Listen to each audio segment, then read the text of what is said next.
Good morning, ladies and gentlemen. I'm Volp, and this is the Ranger's Respite. It's Wednesday, and that means it's time for a Whiskey Library review. On Friday, I spun the wheel and I came up with Wild Turkey 101 Rye. And before I talk about that, just really quick, I'm selling these beautiful ballpoint twist pens made from French oak barrel stave. That French oak barrel held cognac for 45 years before being used to finish a peated American single malt whiskey in the Pacific Northwest. I can't tell you which one, but if you know, you know. Now, let's talk about this whiskey. So, you may have surmised, based on the thumbnail of this video, that this is just barely a rye. Give me just a moment. Apologies. Now, there's sort of a category of rye whiskeys that I personally associate with Kentucky and Tennessee, in that sort of area. It's kind of colloquially referred to casually as barely legal ryes.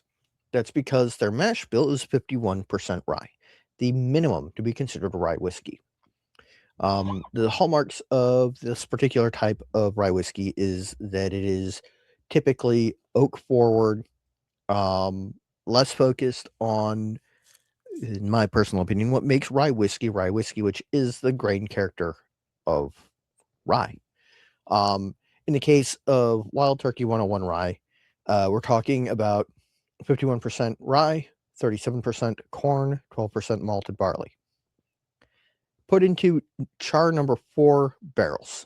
So relatively heavily charred barrels, low rye content, and it is a straight rye, which means that it is more than 2 years old. It has no age statement, which means that it is more than 4 years old. So what we have is something that is more heavily leaning towards the oak influence than the grain bill. Now, let's take a look. On the nose, it certainly shows. You've got um, just a hint of baking spice, a little bit of vegetalness, but mostly it's caramel and sawdust. There's a dusty corn note that is strangely strong, considering that rye is a much more powerful grain in terms of flavor. So what you have is something that is sort of dusty and oaky with some more baking spice than you would typically get on a bourbon.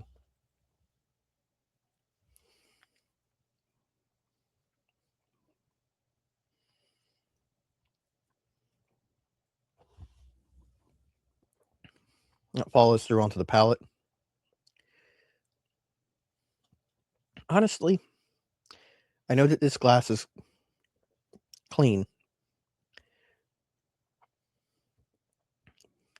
but there's a note in it that's like cilantro-y, which I have that gene variation that makes cilantro taste like soap, like specifically like dish soap. Um, which is unfortunate, but that's life. But on the palate, you've got that kind of vegetal cilantro note that you would probably interpret as a cilantro-y note, a little bit of dill, and then just more of that like dusty corn note and sawdust, a little bit of char, a little bit of cinnamon, a little bit of vanilla, but it's mostly oak presence. I will say it is 101 proof and it doesn't drink too hot. A lot of things that are aiming for the, just north of 100 proof point tend to come off a little bit hot, especially if they're not older whiskeys.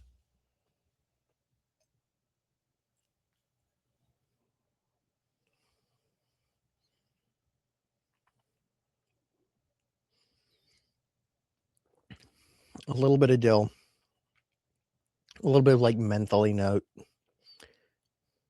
but it's mostly oak. The finish is light, it's short, This is where the rye actually really comes out to play, because on the finish you get a little bit more of that herbaceousness, a little bit more of the like spice notes that you would expect from a rye whiskey.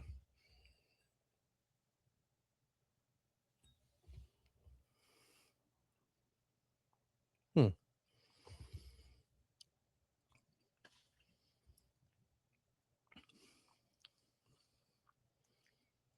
There's a dryness to it.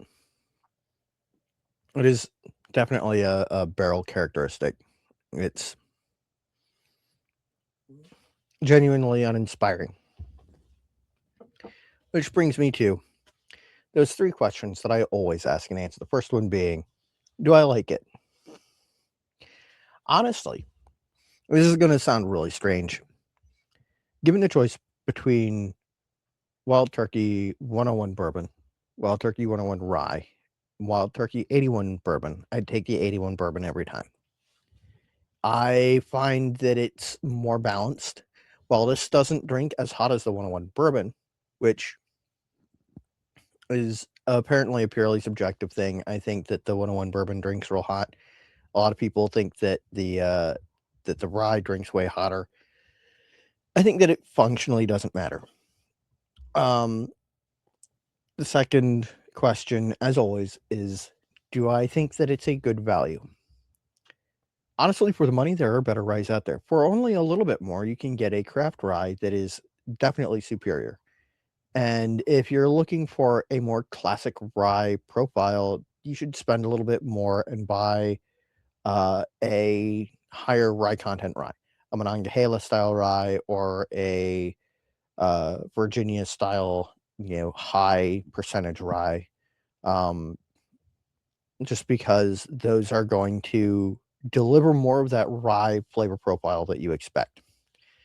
Um, as always, MGP makes decent rye. 95.5 is not everybody's cup of tea. I find it to be lackluster. That is just me. Um, and the third and final question, do I recommend it?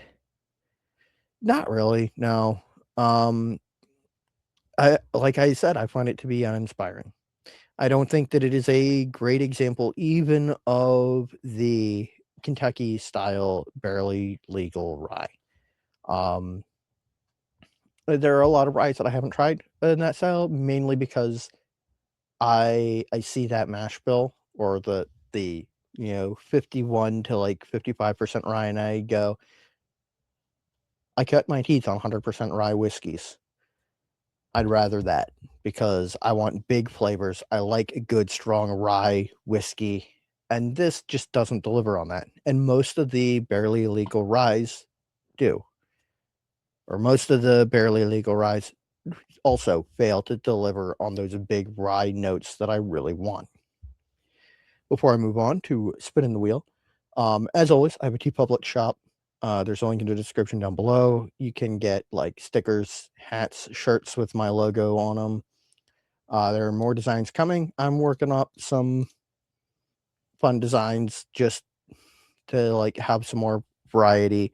I'll probably make a video showcasing some of them before the Virginia Whiskey Tournament really kicks off. I'm thinking maybe early next month.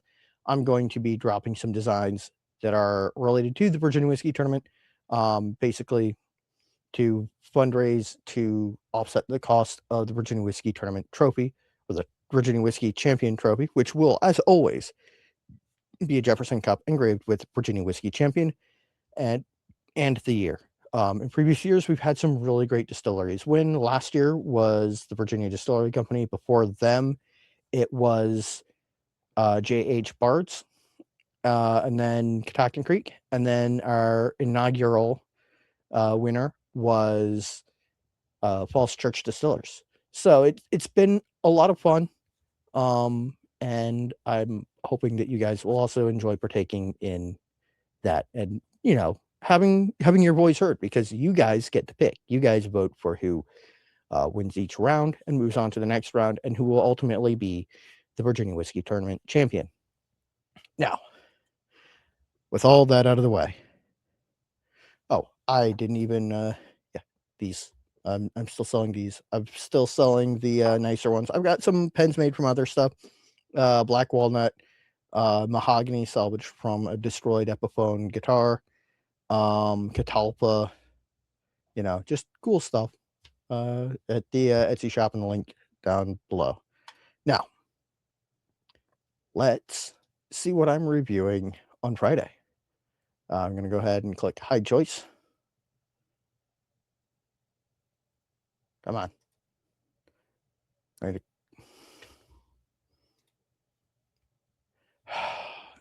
See, wired internet connection. Not using Wi-Fi. Come on, Verizon. What the hell is going on? Well, okay. Well, we're not going to do that. You know what?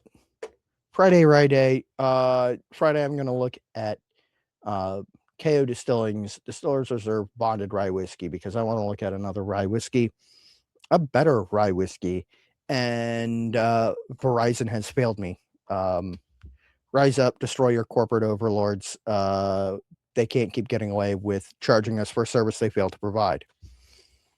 Anyway, thanks for tuning in. It's always great to talk at you guys. Until next time, stay happy, stay geeks. Sláinte.